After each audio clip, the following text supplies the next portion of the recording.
नमस्कार, आदाब, सत श्री अकाल। मैं श्रवण गुप्ता।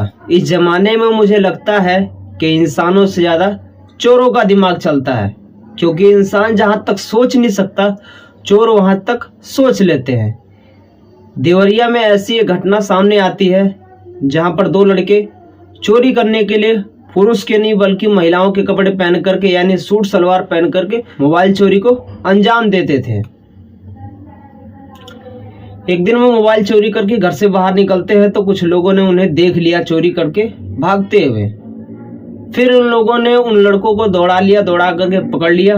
पकड़ के मारने के बाद फिर वो पुलिस के हवाले करवा देते हैं। दरअसल ये मामला तेलिया कला मैल देवरिया जिला यूपी का है, जहां पर एक 16 साल का लड़का अपने पूरे परिवार के साथ रहता था। उसके परिवार में सब कुछ नॉर्मली ठीक ठाक चल रहा होता है, क्योंकि वो लड़का पढ़ाई नहीं करता था और उसी एरिया में जो डिग्री कॉलेज था जिसका नाम था श्री राम डिग्री कॉलेज, उसी एरिया के डिग्री कॉलेज में वो लड़का साफ सफाई का काम करता था, जिससे कुछ पैसे मिल जाते थे। उस लड़के का घर परिवार अच्छे से चल जाता था।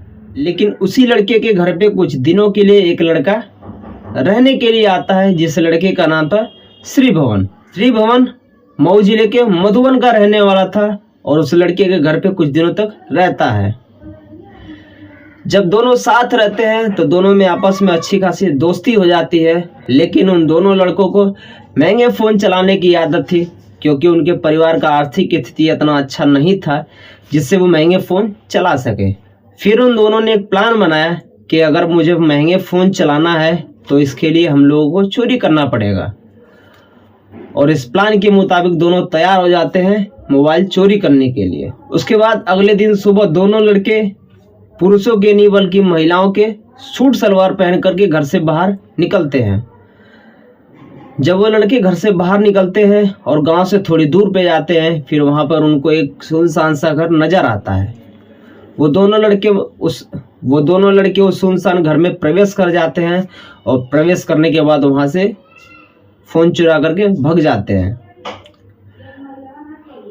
वहां से भागने के बाद सीधे वो दोनों लड़के अपने घर पे आ जाते हैं और किसी को इस बात का खबर नहीं लगता है कि शायद मेरा लड़का कुछ ऐसा करके आ रहा है। वो दोनों नॉर्मली हो जाते हैं, दोनों ठीक ठाक से रहते हैं। घर पे आने के बाद दोनों बहुत खुश हो जाते हैं और ऐसा करने में उन्हें बहुत मजा आता था। फिर वो लोग अगले दिन भी जाते हैं और किसी न किसी के घर में चोरी करके फ़ोन ले आते हैं। ऐसा उन्होंने एक बार नहीं, 2 बार नहीं, 3 बार नहीं, ना जाने कितने बार किया था। क्योंकि कहा जाता है कि किस्मत हमेशा सबके साथ एक बराबर साथ नहीं देती है, और इन्हें ऐसा लगता था कि हम चोरी करते हैं तो हमारी किस्मत हमें साथ दे रही है। इन्हें इस बात की भनक नहीं थी कि शायद हम जो कर रहे हैं ये गलत काम कर रहे हैं और इसका अंजाम भी हमारे साथ गलत होगा। आखिरकार वो एक दिन आ जाता है, जो दिन था 27 जनवरी। 27 जनवरी की सुबह भी ये दोनों लोग सूट सलवार पहन करके घर से बाहर निकलते हैं। गांव से बाहर जाने के बाद वो लोग एक सुनसान घर में प्रवेश कर जाते हैं। उस घर में प्रवेश करने के बाद वो लोग वहां से फ़ोन चोरी करके निकल आते हैं। लेकिन वहीं पास में कुछ लोग खड़ा होकर आपस में बातें कर रहे होते हैं और वो लोग इन लड़कों को भी नोटिस कर रहे होते हैं कि ये लड़के इनके घर में क्यों प्रवेश किए और किस लिए प्रवेश किए। जब ये घर से बाहर निकलते हैं तो वो लड़के भी इन लड़कों को बुलाते हैं। ये लड़के नहीं आते हैं तो वहाँ के मौजूद लोगों ने उन लड़कों को दौड़ा लिया।